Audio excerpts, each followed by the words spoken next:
Continuing.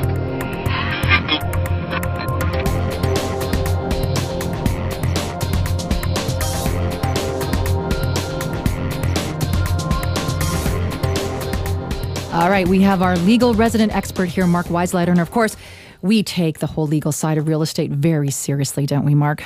Oh, yes, we do. Thank you, Erin. It's so nice to be here. We get the opportunity to read your newsletter, and we're going to tell our listeners they must do the same. So, of course, Mark, they can get access to your newsletter by visiting markweisleider.com. Excellent. This topic that you had mentioned is 7 things to remember when choosing a closing date. So, of course, the first one you identify is do not choose a Friday at the end of the month.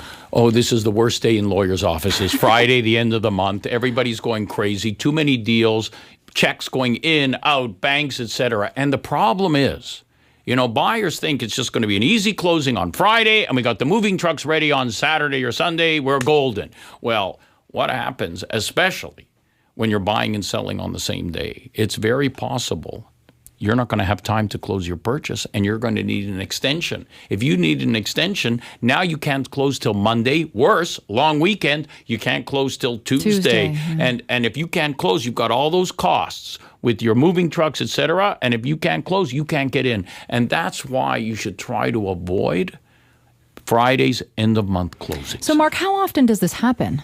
Oh, you'd be surprised. It's, in busy offices, it happens a lot. And that's why you try to close these deals a little bit early to avoid it. Now, sometimes if we anticipate problems, we will already be negotiating with other lawyers a few days in advance. So what happens just in case? Can we make some alternate arrangements? And typically speaking, as long as we have the money, proof that we have the money available Friday afternoon, between the lawyers, we can work it out so that the buyer can get in late Friday night, and we'll register the deal maybe Monday or Tuesday. So, but it's very stressful, and if you've got moving trucks waiting 6 o'clock, 7 o'clock, you're not in there, it's very stressful. That's why I say let's try to avoid Friday end-of-month closing. I would normally come in well in advance to sign my paperwork, so you've kind of got everything done. And then really the rest is up to you. Is that not the norm? Well, no, because you see, the money is not coming into your account until the day of closing. Yeah. And so you see, the bank's not going to give you the money in advance because, you got to pay interest on the money. So sometimes, especially when you're dealing, let's say, with certain trust companies,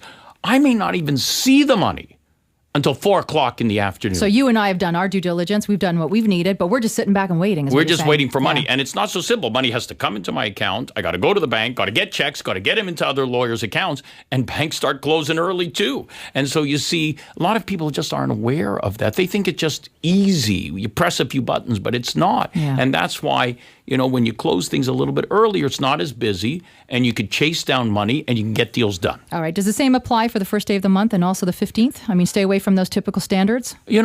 For me, stay away from Fridays. Stay away from Fridays, because that's when everybody, people want to leave early on Friday. You should be out having fun on Friday, right? No just closings. Stay away from Fridays. Right, yeah. Okay, leave Friday for the fun day. Right. No closings. All right, how about this? Close your deal on a Wednesday is your number 2. You like Wednesdays. That's why I like Wednesdays because, typically they're not as busy, and worse comes to worse, you're just pushing over a deal one day, to the Thursday. And it's so much easier to deal with legal offices because they're not as busy. You can do the negotiations. You can figure it out earlier in the day. That's why I say close on Wednesday. Okay, so listeners out there, remember Wednesday closing. Fantastic day, according to Mark. Now, sellers, you need to plan to be out of your home by 3 p.m. on the closing day. That's your number 3.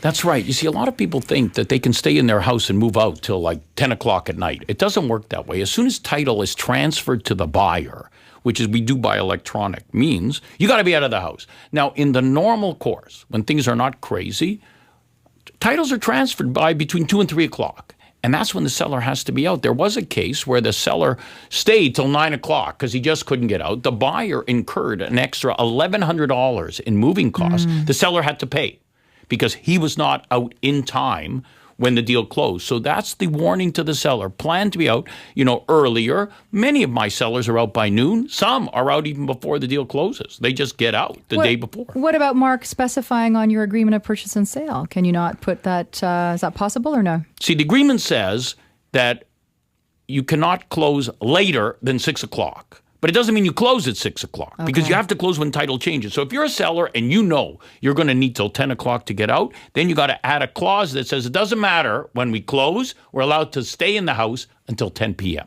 Okay. Then that's how you protect yourself. And you can put it in there even if you're just, worried about this happening, right? It's just a safeguard, couldn't you? Yeah, you could always look, if both sides agree, you can stay there. So number 4 of your 7 things to remember when choosing a closing date is if you are buying and selling a home in the same time period, close your purchase 2 days early and get bridge financing to assist you. Yes, you see, this is a real problem for people because, a lot of people think we're going to buy and sell on the same day and everything's going to go great. They hire the moving truck for 7 in the morning. The moving truck comes to your house, packs you up, 12 o'clock. You call the lawyer, where are my keys? I have the movers. And the lawyer says, I haven't closed yet because I'm waiting for the money from your sale to close your purchase. When am I going to get my keys? Well, if you're lucky, you'll get them at 6 o'clock. Yeah. But remember, if you don't get them because your deal gets delayed, now you're in trouble. So imagine you're paying movers 6 extra hours. That's a hell of a lot more money than a couple $100 in interest. If you just close your purchase a couple of days early, move in slowly, close your sale a couple of days later, it's so much stress. Easier, and you know yourself, when you're packing fast, that's when things break. Yeah. When you do things slowly, things don't break. So imagine how much money you're going to save. And let's talk about how easy is bridge financing. It's really not that hard. Like, you do have to go to your bank, but typically, as long as you can show the bank that you sold your home and you're going to have the money, they'll give you the money 2 days early to do your deal. And so worth it. All right, so Mark, number 5 of your 7 things to remember when choosing a closing date. It says, sellers, remember that you must turn the house over in broom-swept condition, which means no garbage. That's right. Most careful agents put in that clause that says that the house has to be turned over in broom-swept condition. And that means no junk. No junk in the house, no junk in the garage. Because if you leave junk and the buyer has to come and pay somebody to remove it or clean it up, they can charge the seller with that amount. And so, be decent about this. You should have pride in your home, and you want to turn it over in a nice way to your buyer. Well, it's one of those things that I'm kind of the one that cleans the house before the cleaning lady comes. It is that sense of pride. And when you're moving, I not only have the home so beautifully cleaned and professionally cleaned, I might add, but I've got the greeting gifts and the fridge full of stuff and, toiletries there for them and flowers. And I mean, that's a representation of you. And these people have now bought your home that you've loved, and you never know, you'll run into them again, or possibly. You don't want them saying that you're a slob and that you didn't take care and having bad things to say about you. Look, you'd be amazed, though, at how some people take advantage. They give the wrong keys and they don't care. Wow. Because they're just running away. Yeah. And so but it's also very important is inspect your home just before closing. Visit the house very close to closing so you can see whether or not the seller is cleaning up properly. And if you see the place is a mess 2 days before closing, speak to your lawyer. Maybe hold back a little bit of money if possible, because you can already see that the place is going to be left a mess. What a great idea, Mark. And that's something you can put right in the offer once again, is that you can have a further visit. Yes, make that visit very close to closing so you can see what's going on. I love that. Okay, number 6 of the 7 things to remember when choosing a closing date. Buyers should not plan to move in until late in the day or the day after closing. For the reasons we said earlier, don't hire that moving truck early in the morning because you don't know when your deal's going to close. 6 p.m. might mean 6 p.m. because if the money comes late from the bank, lawyers can't close the deal. You don't want to be paying movers. Best thing is get in on the day of closing, check everything. Make sure that nothing's broken, and then move in the next day. Okay, very good. How about number 7? Last one of the 7 things to remember when choosing a closing date is even if you are not moving in on the day of closing, buyers must make sure to get in and check the condition of the home on the day of closing. That's correct. You see, every real estate agreement has a clause that says that the seller warrants that everything's going to be working when you move in. But he doesn't give a warranty like you buy in the store that goes past closing for like months and months and months. So let's say you don't move in for a week and you say, I'll go in a week. And you go in a week and all of a sudden things are broken. The seller's going to say, I don't know. It was working when it closed. It's not my fault. It must have happened for you. Yeah. That's why you got to get in, even if you're not moving.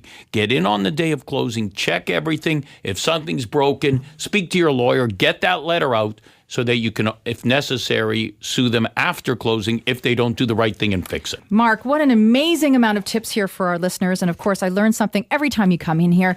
But they're not just what you would say common sense. These are things that you do in day and out. You've seen the worst, you've seen the best. You really are trying to help people save both time and money, and most importantly, grief and the risk of having to have a lawsuit or somehow having to hire somebody because they didn't do what they needed to do. Yeah, and I'm also doing this for myself, Erin, because I have to tell you, when I get a call from a buyer at 7 o'clock on the night of closing, they are not calling to say, Mark, we love you. Thank you for being our lawyer. Okay, they're calling because the house is a mess, it's a disaster, and of course it's my fault. So you see, that's why I want people to do this checking so that they won't have to call their lawyers screaming and yelling on the night of closing. Well, I can tell you firsthand, boy, oh boy, our listeners love you. We get so much great feedback, and of course, we love having you on this show. So we'll see you again next time. Thanks, Erin.